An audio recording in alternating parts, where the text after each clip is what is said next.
warahmatullahi wabarakatuh. Alhamdulillahilladzi ahyana ba'dama amatana wa ilaihin nusur. Asyhadu an la ilaha illallah wahdahu la syarikalah wa asyhadu anna Muhammadan abduhu wa rasuluhu la nabiyya ba'da. Allahumma fassalli wa sallim wa barik ala Muhammad wa ala alihi wa sahbihi ajmain. Ya ayyuhalladzina amanu ittaqullaha haqqa tuqatih wa la tamutunna illa wa antum muslimun. Man amila amalan laisa alaihi amruna fahuwa raddun. Amma ba'du. Bapak Ibu jamaah subuh rahimakumullah. Alhamdulillah puasa kita hari ini masuk yang ke-7, Pak. Kalau tidak salah. Kalau puasanya mulai hari Kamis, hari ini sudah 7. Dan ini akan kita teruskan sampai Ramadan berakhir. Dan kita isi Ramadan kita malamnya dengan qiyamul lail, salat tarawih, Bapak Ibu. Siangnya juga ibadah. Sehingga di Ramadan ini tiada hari tanpa ibadah, Pak. Ibadah terus. Ya, Quran, sedekah, zikir, sholawat, istighfar. Bahkan ada orang yang sholat malamnya itu sangat banyak, Bapak Ibu. Kalau saya enggak, saya 11. Ada orang sudah tarawih, ya tambah lagi tahajud. Tapi itu kan pendapat. Nah, itu pendapat itu, Pak. Bukan dari Rasulullah. Walaupun itu pendapat sebagian imam mazhab. Jawabannya boleh. Baik Bapak Ibu, kita tidak bahas itu.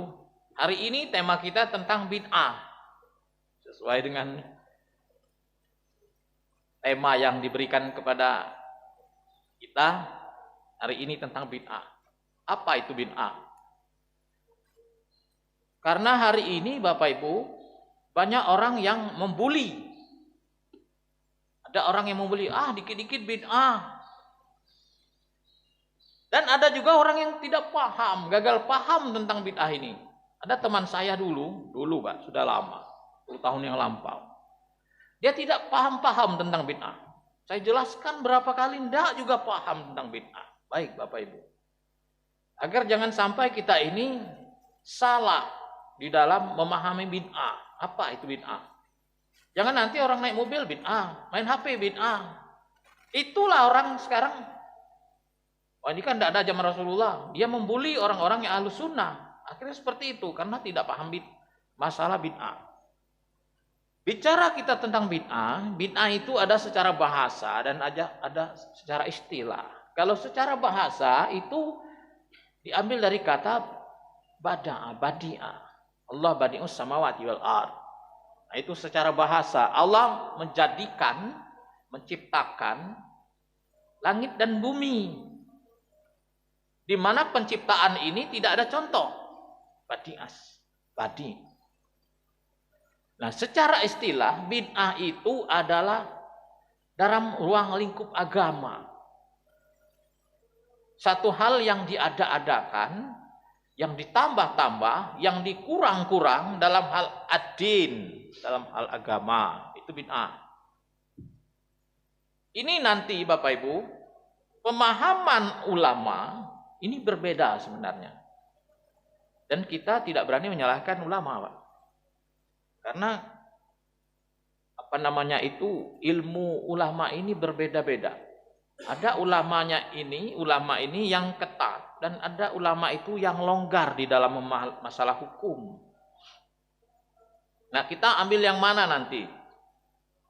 Sebagai pembelajaran buat kita, jangan sampai kita salah kaprah, tidak mengerti tentang bid'ah ini. Kalau kita melihat hadis sahih, kullu bid'atin dolalah. Setiap yang bid'ah, sesuatu yang diadakan di dalam agama ini Pak, bid'ah. Nah, dari hadis ini ada juga ulama yang berani memfatwakan, yang mengembangkan ilmunya bahwa bid'ah itu ada yang hasanah. Ada bid'ah hasanah, ada bid'ah mubah, bid'ah yang makruh. Padahal hadisnya jelas, kullu bid'atin dolalah. Setiap yang bid'ah itu sesat. Nah, tidak ada pembagian di situ. Walaupun nanti 400 tahun kemudian ada ulama yang membagi bid'ah ini. Termasuklah nanti ada amalan mentalkinkan jenazah yang sudah ditanam di atas kubur, Pak. Itu boleh. Kalau kita merujuk kepada bid'ah, itu sudah bid'ah.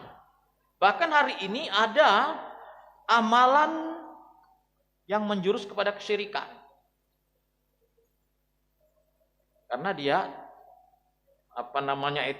menenggang budaya lokal, Pak. Budaya lokal boleh, tapi kalau sudah kepada kesyirikan, tidak terima lagi itu. Kita bukan nanti budaya lokal, tapi kalau budaya lokal ada unsur kesyirikan, tidak usah terima, Pak. Kita jelas-jelas ini, Dinul Islam ini sesuai yang dikatakan di dalam Al-Quran, surah Al-Ma'idah ayat ketiga, Al-yama akmaltu lakum dinakum. Nah, di situ jelas. Pada hari ini kusempurnakan bagimu agamamu. Berarti kalau bicara soal agama itu sudah sempurna. Lain dengan hal dunia. Hal dunia Rasulullah pernah mengatakan antum a'lamu bi umuri dunyakum. Kamu lebih tahu tentang urusan dunia. Bahkan masalah mengawinkan pepohonan serbuk sari, bunga, buah korma. Itu masalah dunia. Nah, Bapak Ibu yang saya hormati, ada ulama berbeda di dalam masalah bid'ah ini. Pertama, Imam Nawawi, Pak. Imam Nawawi ini dia tidak begitu ketat di dalam masalah urusan bid'ah ini, dia membaginya. Ada ulama yang sangat bagus dan ketat masalah bid'ah ini, itulah Abdullah bin Bas. Kalau kita lihat kelahirannya, Imam Nawawi duluan, Mbak. Itu 600-an Hijriah. Kalau Abdullah bin Bas ini seribuan Masehi. Seribuan Hijriah. Nah, Bapak Ibu yang saya hormati, yang mana yang lebih tepat sebenarnya? Baik, Bapak Ibu, sebelum kita simpulkan bahwa bid'ah itu melingkupi urusan agama. Bahwa bid'ah itu lawan daripada sunnah. Hal yang keluar dari sunnah itulah bid'ah. Ini sesuai dengan yang dikatakan oleh Rasulullah, man amila amalan laisa alaihi amruna fahuwa raddun. Barang siapa yang mengamalkan amalan apa saja, Pak, yang dianggapnya itu agama, tapi tidak diajarkan oleh Rasulullah, maka dia ditolak. Tertolak. Man amila amalan laisa alaihi amruna fahuwa raddun. Berarti dia membuat suatu pemahaman baru di dalam agama atau amalan yang tidak ada dicontohkan dari Rasulullah. Misal Bapak Ibu, Rasulullah mengajarkan untuk takziah itu batasannya 3 hari, Pak. Untuk orang yang jauh-jauh bolehlah sampai 7 hari kalau dia datang takziah. Tapi di sini berkembang, ada orang mengajarkan boleh takziah sampai 1000, Pak. Nah, itu sudah bid'ah itu. Ini contoh-contoh bid'ah banyak. Seperti mentalkinkan orang yang sudah mati, Pak. Ini kan sudah jauh dari pemahaman yang diajarkan oleh Rasulullah. Talqinu mautakum, maksudnya itu menalkinkan orang yang mau mati, bukan orang yang sudah mati, sudah ditanam, sudah dikubur, kemudian dia menalkinkan di atas kuburannya itu. Itu contoh-contoh yang tidak dipraktikkan oleh Rasulullah dan tidak diajarkan oleh Rasulullah. Ada itu banyak kalau di tempat kita tidak kurang nih, Pak. Nah, kalau di bagian selatan utara kita tidak. Kalau di daerah barat ini, barat 1, barat 2, di Taman Syah Indah tidak ada tuh. Nah, sudah dikubur itu, Pak. Kemudian dia ustadznya nih mulai menalkinkan, ya fulan ini bahasa Arab itu, Pak. Kalau ada nanti malaikat menanyakan, siapa Tuhanmu? Jawab, Allah. Itu talqinnya, agak panjang itu. Nah itu tidak diajarkan oleh Rasulullah. Itu pun karangan ulama itu Pak. Karangan ulama itu Pak. Dan dia membolehkan. Banyak lagi masalah amal-amal di dalam Islam ini yang tidak dicontohkan. Kalau masalah budaya itu tidak jadi masalah. Budaya tidak jadi masalah. Budaya lokal kita arif menerima budaya lokal. Tapi harus jelas. Jelas. Kalau budaya itu mengusung kesyirikan, ada di beberapa tempat budaya-budaya yang mengandung unsur kesyirikan ini ada, Pak. Seperti terlalu berlebihan dengan satu tradisi, kita agak sungkan nyebutnya sebenarnya Pak, tradisi-tradisi ini. Ini termasuk budaya lokal. Misal Pak, dia ke kuburan Pak, sampai seperti wisata religi. Dia minta itu, dia minta kepada arwahnya para syekhnya. Datang ke makamnya dengan alasan wisata religi, datang dia. Ya uluk salam dia. Dia bermohon, minta betul dia dengan syekhnya itu. Dengan orang yang sudah mati. Nah ini satu pemahaman atau amalan yang dikemas dengan nama wisata religi. Banyak itu Bapak Ibu. Dan amal-amal yang lain. Hari ini berkembang bid'ah Pak. Sholat yang tidak diajarkan oleh Rasulullah. Sholat tarawih ini sudah viral beberapa tahun yang lampau. Sholatnya itu 21 rakaat, tapi 7 menit. Itu bid'ah yang baru. Sehingga dia melabrak aturan-aturan yang sudah ada. Aturan fikih yang sudah sangat lengkap. Di dalam sholat itu kan ada namanya tumakninah. Dia tidak pakai itu. Buka di YouTube Bapak Ibu. Ada itu. Itu berkembang. Aliran sholat yang seperti itu banyak di Jawa Pak. Di Jawa Pak. Di pondok-pondok tertentu. Dia menganggap tidak jadi masalah. Bahkan ada ulamanya menganggap itu boleh-boleh saja. Dengan alasan menjaga kekhusyuan. Jadi belum sempat dia pikir yang lain sudah ruku. Belum sempat lagi. Ya fokus betul. Alasannya seperti itu. Ini tidak bisa dibenarkan sebenarnya. Di mana dia meletakkan tumakninahnya? Nah disinilah Bapak Ibu. Banyak orang yang belum begitu paham masalah bid'ah ini. Sebenarnya bid'ah ini ruang lingkupnya masalah agama. Jangan kita masukkan masalah dunia. Itulah nanti ada orang berpaham, kamu tuh ngomong bid'ah. HP ini apa ada di zaman Rasulullah? Bukan itu Bapak Ibu. Itu urusan dunia. Dikatakannya HP lah, mobil lah, pakaian lah, apalagi. Mik ini dati di zaman Rasulullah, mimbar ini. Mimbar dulu dati ukiran dari pelepah kurma. Apa sekarang harus dengan pelepah kurma? Dengan kayu kurma? Enggak. Inilah pemahaman agama itu harus cerdas, Pak. Harus cerdas. Jadi ruang lingkup bid'ah itu apa sebenarnya? Amalan-amalan di dalam agama.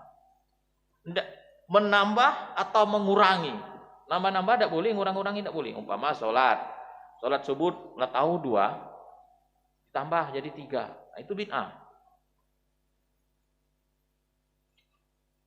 Jadi bid'ah ini akan bermuara ke neraka dia karena menambah-nambah masalah agama. Tidak dicontohkan oleh Rasulullah, dia buat yang baru. Banyak Bapak Ibu. Sangat banyak. Nah, itulah akhirnya muncul pembaruan Islam yang ingin mengembalikan Islam yang sudah jauh terseret oleh masalah-masalah bid'ah ini. Segala dak apa-apa itu.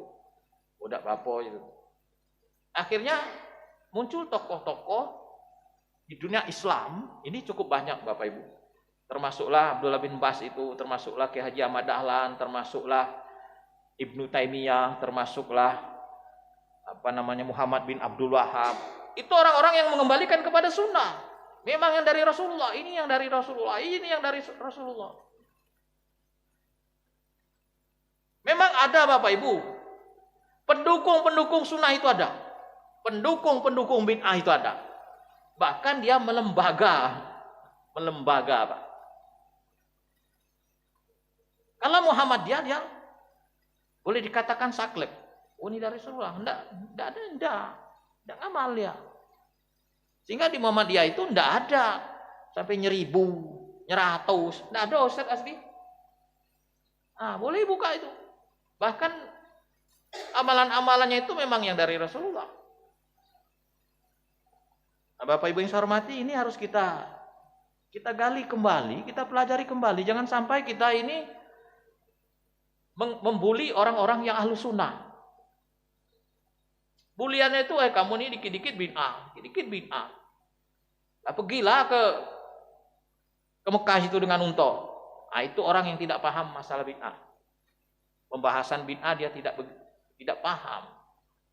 Kamu ini lebaran nak duluan. Lah, bukan itu sebenarnya, Pak. Bapak Ibu jamaah subuh rahimakumullah. Banyak umat Islam hari ini terjebak kepada bid'ah. Banyak, Pak. Dia menyangka itu suatu ad-din, padahal bukan, Pak. Padahal itu sebuah tradisi, padahal itu sebuah syair yang diciptakan oleh para pencipta syair ini. Para pujangga. Seperti ini contoh, Pak. Syair-syair tentang Rasulullah dalam Barzanji. Baca Barzanji itu bukan ibadah. Bukan ibadah itu, Pak. Itu pembacaan sebuah syair. Nah, umat Islam hari ini terjebak di dalam pemahaman yang tidak tepat. Kalau ada acara nyukurana. Kalau tidak dibacakan Barzanji, tidak abdul. Dia kritik orang. Dia tidak pernah kritik orang yang tidak baca Quran, tapi dia kritik orang yang tidak baca Barzanji, Pak. Padahal Barzanji itu bukan dari Rasulullah. Itu sebuah syair yang setelah Rasulullah wafat lama. Apakah baca Barzanji itu boleh, Pak? Tidak boleh. Boleh. Tapi itu bukan sebuah ibadah. Ingat betul, bukan ibadah. Kalau ibadah itu yang mana? Sholawat. Ibadah. Allahumma sholli ala Muhammad wa ala ali Muhammad. Itu pun masalah ibadah banyak orang beda pendapat sebenarnya. Banyak orang beda pendapat. Tapi kalau sudah masuk ke ranah bid'ah, itulah yang tidak dicontohkan oleh Rasulullah. Ada yang menambah-nambah, ada yang mengurang-ngurang. Dia ada juga rujukannya. Ulamanya ada, Pak. Bukan tidak ada. Nah, nanti di akhir zaman, hari perhisapan, ulama-ulama yang mendukung, ulama yang membuat, orang yang mengikuti itu akan dihadapkan kepada kehakiman yang benar, diputuskan. Apakah ini ada pahalanya apa tidak? Kira-kira macam itu. Apakah ini ada unsur kesyirikan atau tidak? Karena tidak diajarkan oleh Rasulullah. Akan diputuskan nanti oleh Allah Subhanahu wa taala. Tidak main-main, Pak, sampai nanti di keputusan hari akhir. Masalah-masalah ibadah ini, kita menganggap ibadah kita ini yang paling benar. Belum tentu, Bapak Ibu. Belum tentu, Pak. Ada ibadah ini yang memang bisa bertahan, ada ibadah ini yang bisa dipertahankan. Ada ibadah yang terkikis oleh zaman. Bahkan ada yang bukan ibadah menjadi viral, Pak, menjadi sebuah ibadah. Ada, Pak. Inilah fenomena akhir zaman. Dan ada sampai hari kiamat orang-orang yang menegakkan sunnah. Ada. Ini setiap satu abad akan muncul tokoh yang mengembalikan kepada sunnah. Tokohnya itu begitu solid. Nah, Bapak Ibu yang saya hormati, mari kita masuk kepada rombongan Ahlus Sunnah wal Jamaah. Nah, ini pun Orang yang memahami sunnah wal jamaah ini lain lagi. Orang pada mengklaim dialah ahlu sunnah wal jamaah. Padahal dia bukan ahlu sunnah. Dia bukan ahlus sunnah. Ahlus sunnah itu apa? Orang yang ahli sunnah. Bukan sekedar pengakuan. Bukan Bapak Ibu. Dia seorang ahli bid'ah tapi mengaku ahlus sunnah. Dia mengamalkan amalan bid'ah tapi dia mengaku ahlus sunnah. Karena kalau kita merujuk kepada hadis, umatku ini akan pecah menjadi 73 golongan. Nah, itulah ahli bid'ah. Satu yang ke surga, itulah ahlus sunnah.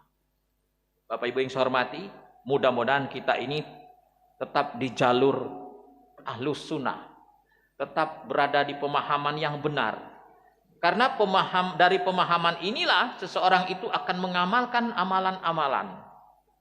Amalan yang sesuai dengan Rasulullah. Itu ahlus sunnah. Kalau sudah menyimpang yang diajarkan oleh Rasulullah, berarti tidak sunnah. Itulah ahlul bid'ah. Kullu bid'atin dolalah wa kullu dolalah finnar. Akhirnya orang yang mengamalkan amalan yang tidak dicontohkan akan bertemu dengan hadis man amila amalan laisa 'alaiha amruna fahuwa raddun. Barang siapa yang mengamalkan amalan tidak ada contoh dari kami, maka dia tertolak. Mudah-mudahan amal kita sesuai dengan contoh yang diajarkan oleh Rasulullah, maka amal kita akan diterima oleh Allah. Qul in kuntum tuhibbunallaha fattabi'uni. Kalau kamu itu ingin mencintai Allah, ikutilah aku, kata Rasulullah. Bukan mengikuti ulama yang tidak mengikuti Rasulullah. Walaupun dia ulama, Pak. Catat bagus-bagus, Pak. Walaupun dia ulama, kalau tidak mengikuti Rasulullah, maka dia tidak akan diterima oleh Allah Subhanahu wa taala. Terima kasih. Wassalamualaikum warahmatullahi wabarakatuh.